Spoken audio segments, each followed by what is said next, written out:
I'm Edgar Short from the Meadowlark Senior Center. I'm the genealogy group facilitator, and so it's a pleasure to be with you today. So today I'm going to share some experiences and see if I can motivate you into spending some time researching your ancestors. It satisfies a basic human need, curiosity. We always think about the past. Where do I come from? The present, why am I here? And the future, what is going to happen to me? Interesting enough, the same three fundamental questions that support genealogy are the same three questions that form the basis of all the major religions of the world. Thus, in some ways, there is an ethical connection between genealogy and religion. Chances are many of your ancestors had to overcome considerable personal hardships in their lives. The knowledge that your ancestors had great inner strength can be a powerful motivation for anyone trying to understand their place in this world. If it were not for them, you would not be here today. Another way to look at this issue is to invert the timeline of your family tree. Look at it from the perspective of one of your ancestors. From their point of view, you would represent the future. Such a simple exercise produces a profound truth. You are the final end product of the many generations that came before you. So ask yourself these questions. Would you like to feel more connected to your ancestors? Would you like to see how your family fits into history? Would you like to leave a physical legacy to pass down to future generations? So where do we start? Well, let's start with a library card. So go online if you do not have a card and go to the Albuquerque and the Rio Rancho libraries. They're making more of their genealogical research resources available, including library cards if you don't have one. Well, in case you're thinking that you only got a few grandparents, I thought I would show you this chart today because most of the time we think about our great-grandparents. We have 8 of them already. But when you get to the 3rd, 4th generations back, you see you got a lot of names to find. Now these are grandparents, but all the grandparents had children. So that means you got a ton of cousins out there somewhere. You know, the old slogan is be nice to people because they might be angels. Well, my slogan is be nice to people because they might be your cousin. So what are some of the main practical triggers as to why we want to search for our ancestors? Well, we like to validate stories. So my grandma used to tell me that my great-grandfather was a Native American. And I heard that story so many times when I would visit. And that he had disappeared when she was a baby. And that the story was that the white man had killed him because him being a Native American and being in Arkansas in the 1800s was not a good thing. So sure enough, I searched and searched and searched, and finally I found John Cook's name in a Native American register in Oklahoma, and sure enough, there were my native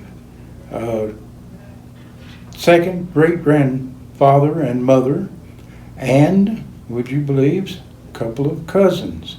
So it's interesting that we'll hear these stories, and if we start researching, sometimes we can validate them, sometimes it takes a while. Sometimes we think about looking for famous people. Are there any famous people in our line? And sure enough, they can pop up. I was really excited when I traced a grandparent back to, would you believe, Squire Boone, who came from England, and his son Daniel Boone. We've seen TV shows and so forth, but Daniel Boone is a sixth great uncle. So that was exciting to find, an unexpected thing to find. Historical events pop up in your timeline when you're doing research. I have really done a lot of research on my Robinson line. My second great grandmother was a Robinson, and it's taken me all the way back to my 10th great grandfather, John Robinson, in England, who was one of the planisters with Bannister for the Mayflower trip. So things like this are very exciting when you find grandparents that are part of history, and even cousins that you find that are part of history. I understand that it's been a blessing since we've had access to DNA, and we'll talk about that at a later time, how you can do your DNA, but to trace medical conditions that make a difference. When you go to the doctor, have you often noticed if you got a pain in your tummy, they'll ask you, hey, did your parents or grandparents have colon cancer or have any problems with skin conditions? And sure enough, it can be hereditary. So your DNA provides a lot of that information, and since we're improving the DNA sources, it's better and better. I've often wanted to trace a family inheritance. I've been looking for something out there. Unfortunately, I haven't found that, but there is a number of people that I have read about that actually have found property that belonged to them that was being held by states and countries and you name it. Another thing is land ownership. The first records that we really have to go into in the states is, and even in other countries, is land ownership, because one of the things people used to really keep was records of the land they owned and how much land they owned and so forth. So that's a way to trace your ancestors, and also, who knows, there might be a few acres waiting for you out there somewhere. I was on the internet and found a lady who was researching the same family I was, and one of my Dice relatives, and she said, I have a lot of pictures that I got at a yard sale. And I said, well, goodness, that might be interesting to look at. So she sent them to me, and sure enough, in these pictures is a lot of aunts and uncles, cousins, but what was really exciting was a picture of my great-grandfather that was shot in a studio in Dallas, Texas. And so it was exciting to find something like that. Many people are looking for their birth parents. They are adopted, and sometimes it's later in life before they realize that. So it's always a help to find living cousins, because sometimes living cousins are looking for you, and they have records and they have information that's very valuable to share.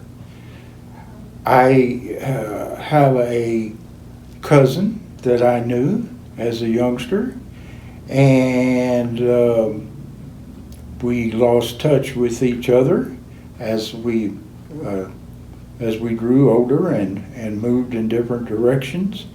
So I always thought Patsy Ruth Short was my cousin. But then, lo and behold, in my research, I find out she's my sister. I know some friends that live in New Mexico, or their heritage goes back to the first 10 families that moved into New Mexico. So it's these are just some of the reasons I'm hoping will motivate you to start doing some research. So where to start? Well, let's try Cindy's List. So I'm giving you a website. Cindy's List is one of the oldest genealogy websites, and it has everything that will show you just what you need, any questions. And then, if you still have some questions, here's my email address, Ask Edgar Short, and you're welcome to send a question. So till next time, remember, you live as long as you are remembered.